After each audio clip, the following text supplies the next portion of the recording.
Oui, me revoilà sur ma chaîne. Ça fait un petit moment que je ne suis pas venue vous parler, en tout cas parler à la caméra, dans ma solitude. Et je me suis dit que ce serait sympa que je vous fasse un Get Ready With Me. Et en même temps, je discute avec vous, je parle avec vous et je vous donne un peu de mes nouvelles et c'est pourquoi je me suis absentée si longtemps. Sachez que ce sera plus une vidéo confession qu'une vidéo Get Ready With Me. Alors, je voulais juste vous prévenir, ne vous inquiétez pas de l'accoutrement de la personne. Est-ce que je suis bien au niveau de l'ISO là? Sur Toulouse, il fait froid. Il fait froid. Là, j'ai 19 degrés dans ma chambre. Pour moi, c'est juste terrible, 19 degrés dans une pièce. Donc, je suis un vrai petit glaçon. Donc, je suis pas très bien habillée, mais bon, c'est pas le plus important, on va dire. En fait, il y a quelques mois, j'ai arrêté ma chaîne YouTube parce que je n'avais plus d'ordinateur pour faire les montages. Mon Mac est décédé, hein, littéralement. Un jour, je regardais une vidéo et puis il est mort. Voilà, donc du coup, j'ai pas posté de vidéo depuis, il me semble, le mois de novembre dernier. Et je vous avouerai que ça m'a énormément manqué et quelque part, ça ne m'a pas manqué. Aujourd'hui, je vous reposte une vidéo parce que forcément, j'ai un nouvel ordinateur qui me permet de faire des montages. Et parce que ça me manque beaucoup et que apparemment ça vous manque aussi puisque je reçois des messages en privé. D'ailleurs, merci pour toutes les personnes qui m'ont envoyé des messages en privé et qui me demandent de revenir sur YouTube. J'ai entendu vos requêtes de retour et que je reviens mais petit à petit. Ne vous inquiétez pas pour mes cils, non, pour mes sourcils. Je les veux toujours plus clairs que mes cheveux, pas trop foncés. Je préfère quand ils sont un peu plus clairs. Et sachez que, à mon avis, la vidéo va durer un moment. Donc prenez vraiment le temps pour la regarder. En tout cas, les fidèles, les personnes qui veulent vraiment savoir comment je vais, ce qui s'est passé, qui veulent vraiment passer du temps avec moi, prendront le temps de regarder cette vidéo. Ça, je le sais. Ce ne sera pas une vidéo où je viens, je me maquille et je repars. Je suis là pour discuter avec vous. Je vais dégainer ma palette. Hein? On en parle ou on n'en parle pas. Au fur et à mesure des mois qui ont passé, je vous avouerai vraiment que YouTube, ça me manquait. Mais que comme je vous disais quelque part, ça ne me manquait pas du tout. Je déteste faire des montages. Parce que je suis tellement perfectionniste que du coup, les montages me prennent énormément de temps. Avant de poster une vidéo, par exemple, sur YouTube, je la regarde 4 fois. Voilà, pour être sûre qu'elle est parfaite. J'ai aussi décidé d'arrêter de publier sur Snapchat parce que la nouvelle version ne me satisfaisait pas du tout. Mais bien avant d'arrêter d'avoir la mise à jour, en fait, donc pour celles qui ne le savent pas, je suis tombée enceinte. Again. Donc là, je suis enceinte de mon 5e enfant. Et ça a été une chose tellement difficile à vivre que j'avais plus trop envie de partager sur les réseaux sociaux. Et j'avais besoin de me retrouver seule et de savoir exactement où j'en étais dans ma vie. Et pour tout vous avouer, je ne suis pas très à l'aise pour parler de ces choses-là. Ça me concerne au niveau privé. Vous savez que je suis quelqu'un qui ne parle pas de ma vie privée en général. Donc c'est vrai que ça me dérange un peu de parler de ça et je suis pas à l'aise. Je sais que mon audience est relativement grande, enfin adulte entre guillemets. Ce sont des sujets qui peuvent percuter chez certaines et chez certains. Mais ça a tellement impacté ma vie dans sa globalité que je ne peux pas ne pas vous en parler. Je sais que je ne suis pas la seule à avoir vécu des choses difficiles dans sa vie et je pense que ça peut en intéresser certaines de savoir comment on peut réagir à ce genre de situation et comment trouver des solutions pour s'en sortir. J'essaierai d'en dire le moins possible, mais tout en étant le plus clair possible. Parce que j'estime que ma vie privée, c'est protéger ma vie, c'est me protéger moi, mes enfants, mon mari, mon entourage. Et je pense que ça, c'est la chose la plus importante quand on est sur les réseaux sociaux. C'est primordial et c'est quelque chose qui se perd atrocement. Voilà. J'ai découvert ma grossesse au mois de novembre et ça a été pour moi un ouragan, une tornade, le twister de toute ma vie. Je pensais que Jaden ça avait été le twister, mais en fait Jaden à côté c'était juste un petit vent comme ça, que tu souffles comme ça et puis c'était fini. Et suite à la découverte de cette grossesse, il y a une grosse remise en question dans ma vie et puis un chamboulement dans mon couple parce que c'était un enfant qui n'était pas donc prévu. Tout comme Jaden en fait, pour celles qui ne le savent pas, ça a été très difficile. J'ai cru vraiment voir mon couple partir en poussière comme ça.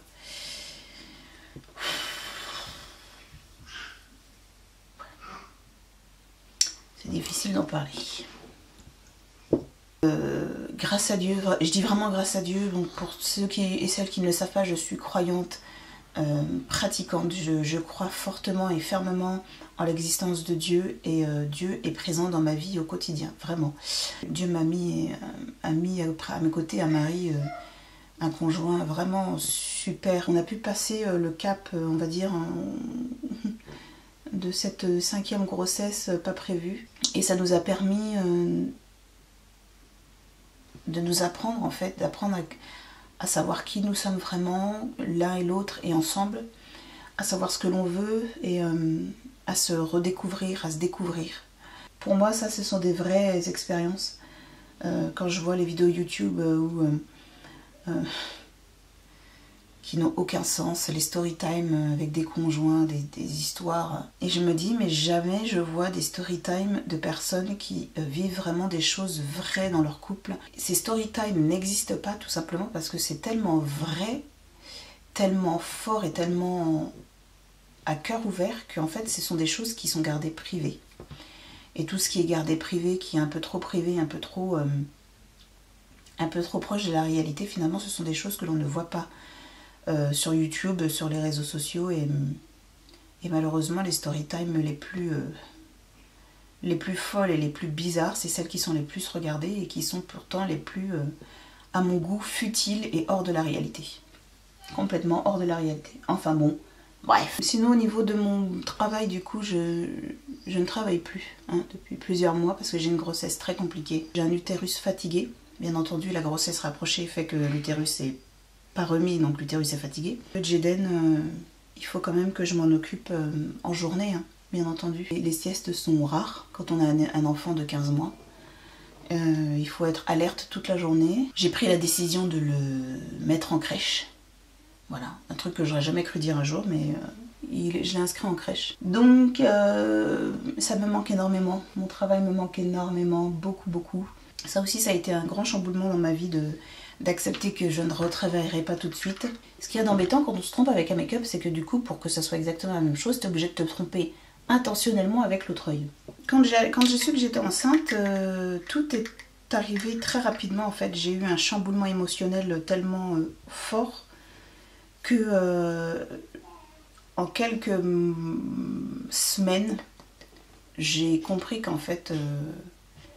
En fait, non, j'ai pas compris tout de suite, mais j'ai compris avec le temps que j'avais fait un burn-out. J'ai été prise d'une fatigue physique et psychologique très très forte, vraiment très forte.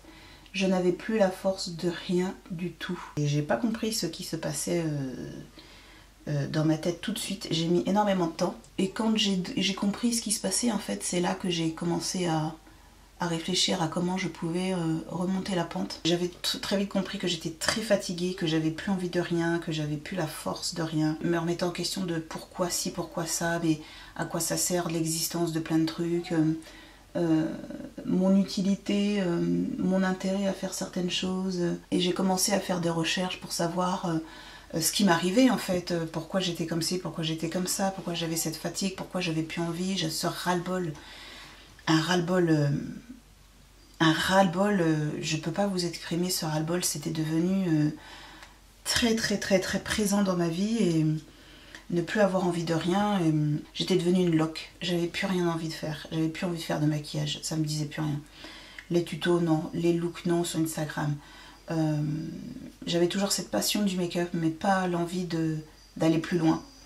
Et je faisais rien de mes journées, mais vraiment rien. Et alors, me connaissant, ne rien faire de mes journées, c'est juste impossible. Et là, je me suis découverte une Christine qui pouvait rester des heures assise sur le canapé, devant des émissions, devant Netflix, devant des séries. J'étais comme un carton vide.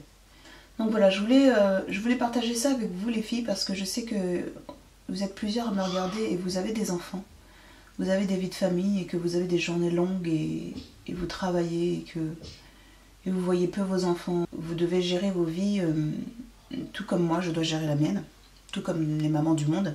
On n'en parle pas assez de l'épuisement que peut induire de gérer une famille. On se dit souvent, une famille, bah, quand t'es à la maison, tu fais rien, tu fais que regarder la télé. Et franchement, vous n'avez pas idée du nombre de fois où on m'a dit, où on m'a fait comprendre plutôt, et où on m'a fait comprendre, que bah, de toute façon, quand t'es chez toi, t'es peinard, dans ton canapé, t'as la belle vie.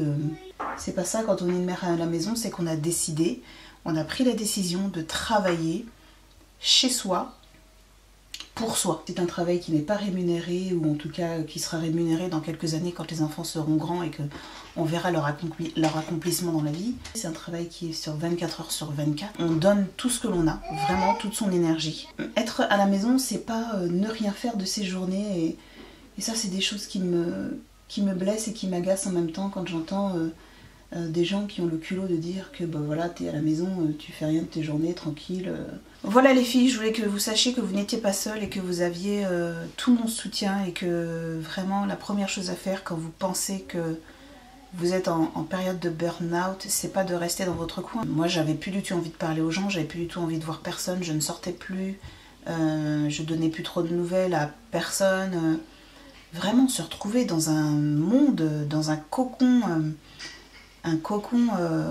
où on veut faire rentrer personne parce qu'on ne peut plus et on n'y arrive plus. Si ça vous arrive, sachez qu'il faut justement essayer de trouver de l'aide autour de soi, autour de sa famille principalement, vraiment. Et en premier lieu, l'aide viendra vraiment de votre conjoint, de l'aptitude à votre conjoint à comprendre votre état d'esprit et votre état de santé morale. Et si vous avez besoin de plus, vous pouvez consulter votre médecin qui vous dirigera vers un spécialiste. Je me suis battue pour vraiment consulter et vraiment mettre des mots sur ce que je ressentais. Vraiment, c'est très très difficile quand on ne se voit pas faire un burn-out en fait. C'est ça qui est compliqué en fait, c'est mettre des mots sur quelque chose que l'on ne se voit pas vivre. Et quand on a mis les mots, en fait, on commence à comprendre plein de trucs, ça commence à aller mieux, on voit plus clair, on essaye de voir les choses différemment, de faire différemment pour éviter l'épuisement et de lâcher prise sur certaines choses. Et c'est important pour nos enfants que nous soyons pour nos familles. Je dis nos enfants parce que peut-être que vous n'avez pas d'enfants, mais je dis c'est important pour nos familles que nous soyons en bonne santé mentale. Suite à ma prise de conscience donc de mon burn-out, j'ai consulté une sage-femme qui est psychologue aussi et que je continue de voir encore et qui m'accompagne énormément et qui m'a beaucoup aidée et vraiment qui m'a autant aidée à aller mieux mais à accepter ma grossesse, à voir mon couple différemment aussi. Enfin vraiment elle a été d'une très grande aide. Je tiens quand même à préciser que, mis à part ce côté médical, prise en charge de ma sage-femme, je suis chrétienne, du coup je crois en Dieu, donc du coup je remets tous ces problèmes entre les mains de Dieu et vraiment je me confie en lui et je lui fais une totale confiance et je sais qu'il a énormément travaillé dessus parce que j'en avais besoin et que je lui ai demandé. Je sais que certains d'entre vous ne sont pas du tout chrétiens, mais moi je le précise parce que je ne vais pas vous mentir, ça fait partie intégrante de ma vie, enfin Dieu fait partie de ma vie. Suite à ça, ça va beaucoup mieux. L'acceptation de la grossesse se fait vraiment petit à petit. J'ai hâte de pouvoir faire connaissance avec mon prochain bébé et je tiens à le préciser, le dernier parce qu'après il va y avoir une procédure assez radicale. Hein. Nous ne connaissons pas le sexe, tout comme ma première fille, tout comme les jumeaux, tout comme pour Jaden. Je ne connais pas le sexe de ce bébé et je le saurai à la naissance, comme tous les autres bébés que j'ai eus. Je suis contente aujourd'hui et vraiment j'assume aujourd'hui de dire que j'attends un 5e enfant. Ça a été extrêmement difficile. Vraiment pendant des mois et des mois, mes amis ne pouvaient pas faire une seule blague sur ma grossesse, ne pouvaient pas me faire une seule réflexion mal placée ou indélicate, hein, je veux dire intentionnellement, involontairement. Et vraiment je tiens à préciser que j'ai réussi à accepter cette grossesse uniquement parce que je sais que Jaden et ce bébé, ce sont des enfants qui ont été désirés par Dieu, parce que ils sont tous les deux arrivés de façon, je pourrais pas l'expliquer, et je sais que Dieu veut que ces deux enfants qui naissent sous mon toit, dans ma famille. Je sais que ce sont des bénédictions de Dieu, je sais que ce sont des enfants qui ne pouvaient pas naître dans une autre famille que dans la mienne. Et je sais que ce sont des enfants que Dieu mettra sur terre parce qu'il a besoin d'eux sur terre. Et que ce sont des enfants qui accompliront quelque chose en son nom pour lui. Recourbe-cils. Aujourd'hui ça va beaucoup mieux et c'est pour ça que j'ai décidé de faire cette vidéo parce que ça va beaucoup mieux. Et parce que je sais que je ne suis pas la seule à avoir vécu des moments comme ça où on est en total épuisement, burn-out. Je sais que ce sont des moments difficiles à vivre, mais je sais aussi que sans quelqu'un qui vous soutient et qui vous comprend, c'est difficile d'avancer en fait. Et moi j'ai la chance d'avoir des amis super, vraiment, je suis super bien entourée en général dans ma vie. J'ai des amis qui sont toujours de très bons conseils. Des fois on n'a pas idée de l'importance que peut avoir des amis sur nos vies, sur la qualité de vie, sur la dimension que prend une vie. Entourez-vous des bonnes personnes, vous verrez la différence, vous saurez que ce sont des personnes de confiance. Ça se voit quand on est bien entouré, ça se sent. Je voulais aussi vous rappeler l'importance de réaliser quand on est maman que l'on ne peut pas tout gérer. Souvent, en tant que maman, on se met la pression pour pouvoir tout gérer parfaitement. Je me suis rendu compte qu'en fait je peux pas tout gérer et j'ai décidé de toute façon que je n'avais pas envie de tout gérer. Le fait de tout remettre à plat et de vous dire qu'est-ce qui fait que j'en suis arrivée là, qu'est-ce qui fait que j'y arrive plus, qu'est-ce qui pourrait changer pour que je puisse continuer à aller mieux mais toujours en étant une bonne mère. Quand on se met trop la pression, qu'on veut trop être parfaite, qu'on veut trop faire ci, trop faire ça, on n'est plus heureux. Il faut savoir déléguer, il faut savoir laisser tomber, il faut savoir accepter aussi certaines choses. Je ne vous dis pas de tout accepter. Et vous verrez que les choses pour lesquelles vous vous mettez la pression, en fait, ce ne sont pas des choses si importantes que ça. Quand vous allez ralentir sur ces choses, en fait, vous verrez que vos enfants et votre famille est toujours aussi heureuse. Ce ne sont pas ces choses-là sur lesquelles il faut s'attarder. Il faut savoir optimiser son énergie sur des choses qui en valent le coup. C'est quelque chose que je me dis tous les jours parce que pour rien au monde, j'aimerais revivre ces quelques mois que j'ai vécu d'horreur. De tristesse, de solitude, d'incompréhension de moi-même. Pour rien au monde. C'est qu'on commence à avoir chaud. Regardez mon pull sur H&M. H&M, je l'ai pris. Hop.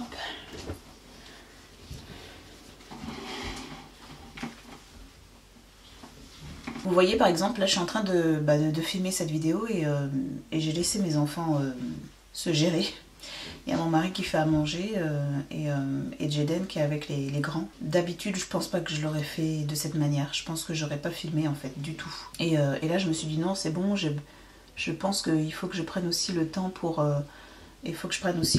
moi, pour que je puisse faire ce que j'aime et donner de la valeur à mon existence en fait, tout simplement. Et c'est super important. Et je pense que quand on fait un burn-out, c'est parce qu'on n'a pas donné assez de valeur à soi-même et à son existence, je pense. Je ne suis pas une experte en burn-out, je ne suis pas psychologue, mais en tout cas, c'est ce que je pense, c'est ce que j'ai vécu. Et on se met trop la pression, on culpabilise énormément, on se dit mince, voilà, je fais ci, je fais ça, mais ça ne veut pas dire que je les aime pas, mais je veux quand même le faire, mais si je le fais, ils vont penser que... Enfin, avant d'être des mamans, on est des femmes à part entière et on a le droit d'avoir des passions, d'avoir des envies, d'avoir des moments où on est fatigué, on peut pas, on n'a pas envie, on n'a pas l'énergie, où on le fait mal, accepter de mal faire les choses, ou accepter la critique, voilà, quand ton mari te dit, par exemple, ou ton conjoint, ou ta soeur, ou ta meilleure amie te dit, ben voilà, tu cries trop sur tes enfants, peut-être que tu devrais moins crier sur eux, et ben ça, faut savoir l'entendre. Il faut savoir comprendre pourquoi la personne qui est en face de vous le dit, et si elle vous le dit, c'est pas pour vous blesser, c'est vraiment parce que il y a quelque chose derrière. C'était un primer de Skindinavien. Au mois de novembre, j'allais vous publier une vidéo maquillage à petit prix, donc maquillage de supermarché à petit prix. Et puis il s'est avéré que bon, l'ordinateur est tombé en panne, je ne l'ai pas publié, mais dites-moi si ça vous intéresse. Je vous avoue que j'avais pris le temps quand même d'acheter les produits et tout. de filmer la vidéo. Depuis, il y a certains produits qui sont sortis entre temps, donc forcément je suis un peu obsolète sur le sujet. Mais je pense que ça peut être quand même intéressant. Moi j'aimerais bien que ça vous intéresse, je vous avouerai, parce que j'avais travaillé quand même dessus. J'espère que cette vidéo vous aura fait du bien, ou peut-être qu'elle vous aura aidé, ou je sais pas.